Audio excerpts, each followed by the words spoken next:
Ezequiel 26. Nós terminamos estar orando em nome de Jesus. Senhor, nosso Deus, nosso Pai, aqui eu me coloco, Senhor, neste momento, para buscar de Ti a Tua direção, Pai.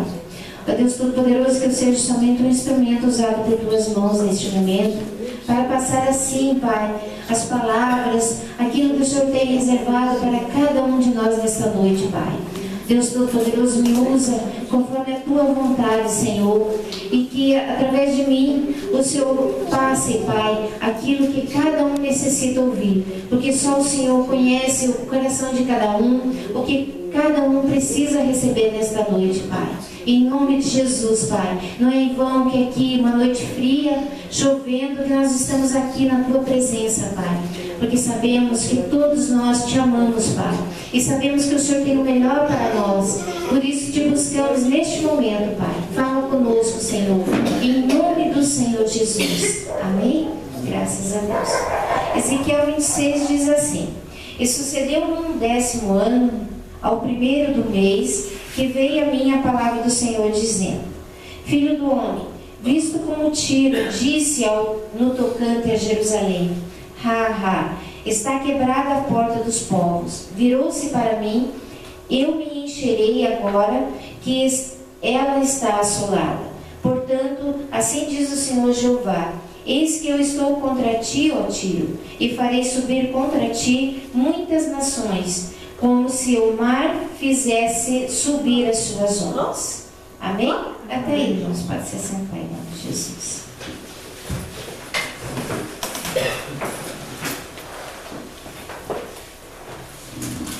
Glória a Deus. Irmãos, o livro de Ezequiel é uma mensagem, que foi dada aos judeus cativos na Babilônia. Ezequiel usou histórias, parábolas para falar do juízo, da esperança e da restauração de Israel. E lendo esse início aqui desse capítulo, a gente vê que são muitas profecias aqui. E hoje, irmãos, eu digo a vocês, cada um de nós que aqui está nesta noite, tem profecias reveladas, cada um para a sua vida. No momento em que você veio para o Senhor Jesus, você começou ali com as profecias, as coisas que o Senhor tem para cada um daquele que serve a Ele. São promessas, irmãos, promessas que cada um de nós tem. Cada um de nós, no momento em que nós declaramos o Senhor na nossa vida, nós recebemos. Glória a Deus. E aqui, irmãos, esse início aqui a gente só vai dar só uma entrada aqui, mas eu gostaria que os irmãos, se irmãos quiserem, podem acompanhar, que está lá em Romanos capítulo 4, que diz assim, ou pode só ouvir, em nome de Jesus. No capítulo 4 de Romanos diz assim: Que diremos, pois, ter alcançado Abraão nosso pai segundo a carne? Porque se Abraão foi justificado pelas obras, tem de que se gloriar, mas não diante de Deus. Pois, que diz a Escritura? Creu Abraão em Deus, e isso lhe foi imputado como justiça.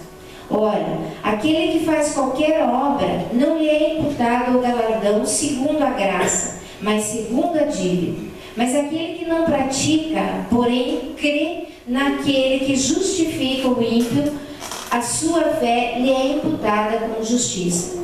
Assim também Davi declara: bem-aventurado o homem a quem Deus imputa a justiça sem as obras, dizendo: bem-aventurados aqueles cujas maldades são perdoadas e cujos pecados são cobertos. Bem-aventurado o homem a quem o Senhor não imputa o pecado. Vem, pois, esta bem-aventurança sobre a circuncisão, somente ou também sobre a incircuncisão, porque dizemos que a fé foi imputada como justiça a Abraão. Como lhe foi, pois, imputada? Estando na circuncisão ou na incircuncisão, não na circuncisão, mas na incircuncisão. E recebeu o sinal da circuncisão, selo da justiça da fé, quando estava na incircuncisão, para que fosse pai de todos os que creem, estando eles também na incircuncisão, a fim de que também a justiça lhe seja imputada. E fosse pai da circuncisão, daquele que não somente são da circuncisão, mas que também andam nas pisadas daquela fé de Abraão, nosso pai, que tivera na incircuncisão. Porque a promessa de que havia de ser herdeiro do mundo não foi feita pela lei de Abraão ou a sua posteridade, mas pela justiça da fé. Pois, se os que são da lei são herdeiros, logo a fé é vã e a promessa é aniquilada. Porque a lei opera ira, porque onde não há lei, também não há transgressão.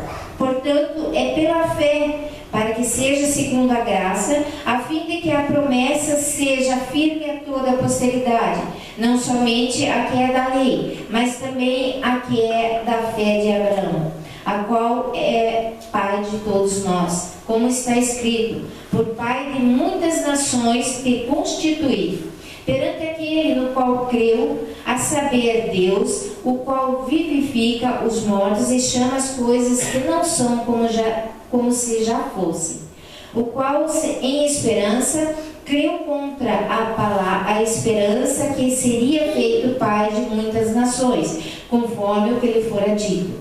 Assim será a tua descendência. E não enfraqueceu na fé, nem atentou para o seu próprio corpo já amortecido, pois já de quase 100 anos, nem tampouco para o amortecimento do ventre de Sara. E não duvidou da promessa de Deus por incredulidade, mas foi fortificado na fé, dando glória a Deus e estando certíssimo de que o que ele tinha prometido também era poderoso para o fazer. Pelo que isso lhe foi também imputado como justiça. Ora, não só por causa dele está escrito que ele fosse tomado em conta, mas também por nós, a quem será tomado em conta, os que cremos naquele que dos mortos ressuscitou a Jesus nosso Senhor, o qual por nossos pecados foi entregue e ressuscitou para a nossa justificação. Amém? Eu li todo esse texto, irmãos. Abraão, nós sabemos, né? Então, o início ali foi dado. Nós aceitamos ao Senhor, então nós temos as profecias para a nossa vida. Mas para que nós consigamos alcançar tudo isso que Deus tem para nós, né, no momento em que nós resolvemos, né, servir a Ele. Então, neste momento, irmão, nós recebemos essas promessas que o Senhor tem. Mas nós só receberemos mediante a nossa fé verdadeira. Como Abraão aqui, que muitos conhecem a história de Abraão, que fez algo assim que ficou na história. Que mesmo, né, o único filho dele, ele levou para que fosse sacrificado. E até ali, no último instante, né, ele foi fiel, ele teve fé no Senhor. E por isso ele ficou, né, marcado na história por causa dessa colocação dele. Porque qual de nós, irmãos, sendo sincero, qual de nós daríamos o nosso filho para a morte? Eu creio, eu não sei, eu não teria, sou franca, né, dizer, eu não teria. Eu acho que aqui ninguém, né, daria o seu filho. Mas Abraão, ele teve essa fé no Senhor. Até o último momento, ele levou o filho lá, né? Para que, né, houvesse aquela obediência nele, que ele recebeu do Senhor, né? Porque Abraão já tinha sido, né, separado, que seria, né, o pai de várias nações, né? E abençoado por Deus, mediante essa fé que ele tinha. Era uma fé inabalável, é uma fé diferente daquela que nós dizemos, nós temos fé, eu tenho fé, eu acredito em Deus, eu acredito na palavra de Deus, mas no momento de uma situação difícil que nós venhamos a passar, a nossa fé, ela estremece. Então, irmãos, nós não temos aquela fé que Abraão teve mesmo. Aquela fé que você fecha o olho e você vai porque você acredita que Deus tem aquela promessa que você vai vencer. Aquela promessa que você vai passar dessa situação. Aquela promessa que não importa o que acontecer, Deus é contigo. E você vai ser vitorioso. Mas infelizmente nós não temos, irmão, essa fé. Essa fé sobrenatural. Essa fé até mesmo natural, né? Que é mais leve, assim.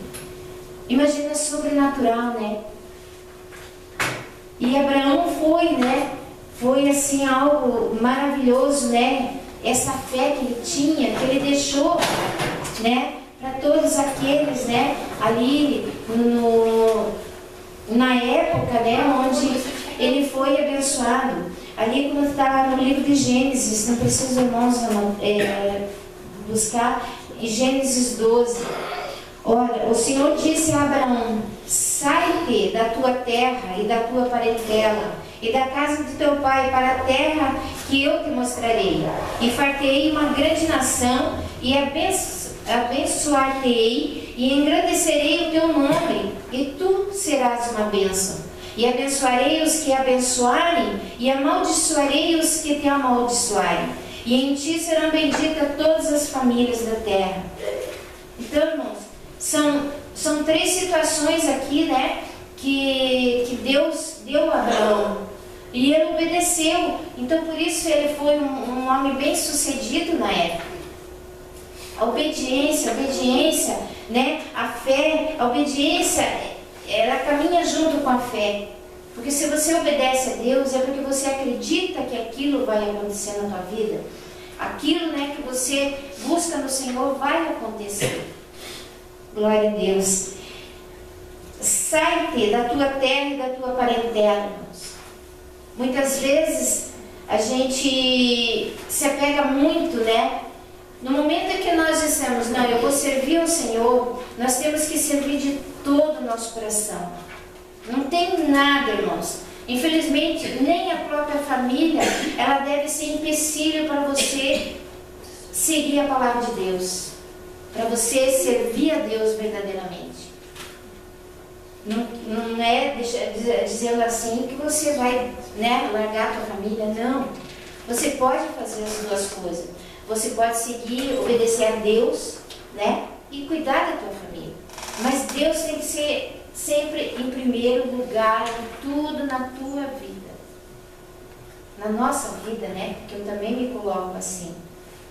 Então, quando, né, Deus ali colocou, sai da tua terra e da tua parentela, né? É uma obediência que ele teve, e aonde, irmãos, ele foi abençoado, né? Teve ali uma esposa junto com ele, ali teve o filho no momento, né? Que Deus abençoou também a vida dele. E fartei uma grande nação, e abençoar-te-ei, engrandecerei o teu nome, e tu serás uma bênção. Mediante o momento em que nós obedecemos a Deus em tudo, irmãos. Em tudo mesmo, sem vírgula, sem ponto, sem nada. Obediência total em Deus. Nós somos uma bênção na mão de Deus. Porque nós obedecemos a palavra dele, e se nós obedecemos a palavra dele, nós não erramos. Nós seguimos sempre, né? Porque Deus não erra. A palavra de Deus não erra. Então, nós seremos bênção. Bênção na nossa vida, bênção na nossa casa, bênção na igreja também, né? Nesse templo, né? Onde nós nos reunimos para louvar e glorificar o nome do Senhor. Então, tudo será bênção, irmãos. E nós não precisamos, né, como diz a palavra, nós não precisamos ir atrás das bênçãos, elas virão. Mas para isso tem que haver a obediência. Obediência e colocar Deus em primeiro lugar em tudo na nossa vida. Glória a Deus. E ali, no 3, né, e abençoarei os que te abençoarem, e amaldiçoarei o que amaldiçoarem. E em ti serão benditas todas as famílias da terra. Aqui aqui, irmãos, não é que a gente vai começar a amaldiçoar as pessoas, mas aqui nesse versículo nós temos a certeza que o Senhor é conosco. Não é mesmo, irmão? O irmãozinho ali deu um testemunho, né? Que nós está no mundo aí, não tem amigos, os amigos zombam das pessoas. Se nós estivermos, né, na obediência, com essa fé total, 100% em Deus, Ele vai abençoar aquele que nós abençoamos, né? Aquele que através de nossas orações, Senhor, abençoa fulano, Ele vai abençoar. E também vai nos livrar desses que riem, que zombam de nós, que estão lá no mundo, que vêm, né, para não, né, enfim, não dá algo para nós. Eles não darão aquilo que nós necessitamos, porque o Senhor é que nos dá. O mundo lá fora não tem nada de bom para dar para cada um de nós. É só Jesus mesmo. É só Jesus na nossa vida. Por isso, irmãos, nós temos que viver em santidade com Deus. O que é viver em santidade? É andar na presença de Deus e buscar se aperfeiçoar cada dia, fugindo do pecado e de toda aparência do mal, que está lá em 1 Tessalonicenses 5:22. Porque sem a santificação ninguém verá o Senhor. Assim ele diz lá em Hebreus 12:14. Então, é essa santidade que tem que estar em nós. É nós andarmos na presença de Deus. Erramos, temos falhas, mas nós temos que buscar se aperfeiçoar cada vez mais na presença de Deus, na palavra de Deus. E é tão bom, irmãos, né? A gente viver essa santidade, saber que fechamos os olhos, o Senhor está conosco. Como a música que a Kathleen cantou, Ele nos leva além daquilo que nós vemos, né? Porque nós temos um limite de visão. A nossa visão, ela para aqui e pronto, a gente não consegue ver além das coisas, mas Deus vê. E é além que Ele quer te levar, é além que Ele quer nos levar. Porque muitas vezes a bênção não está aqui pertinho, ela está lá na frente. Só que a nossa visão é limitada, a gente não consegue enxergar. E aí que entra a nossa fé, irmãos. É essa fé inabalável, essa fé sobrenatural, é essa fé que nós temos. Então busca o Senhor sempre, esta fé no teu coração. Se você está enfraquecido, busque força no Senhor. Faça propósito, busque mesmo de todo o teu coração, né? Porque infelizmente, como diz a palavra, né? Sem fé é impossível agradar a Deus. Amém, irmãos? Amém. Então é isso, né? Que eu queria, né? Através do Senhor Jesus passar a igreja, para que nós venhamos fazer, né, uma reflexão na nossa vida, fazer uma aliança, né, verdadeira com Deus. Uma aliança que inclui fidelidade, inclui fé e inclui conversão. Muitas vezes nós dizemos, eu sou de Jesus, mas realmente nós não estamos convertidos mesmo realmente na palavra de Deus. Muitas vezes nós dizemos, não, eu sirvo ao Senhor, eu creio na palavra de Deus, mas ainda nós estamos vivendo nas coisas do mundo. É essa conversão que nós temos que ter, né? É essa aliança que nós temos que ter, sendo fiel a Deus, fiel na palavra de Deus, fiel naquilo que nós nos propomos a fazer para Deus, para que nós, né, venhamos ser agradáveis também aos olhos de Deus, né? E buscar, né, essa aliança com Deus, né, buscando a cada dia, né, essa santidade, né, para que nós tenhamos mais fé, aquela fé aqui que não importa o que vier, irmãos.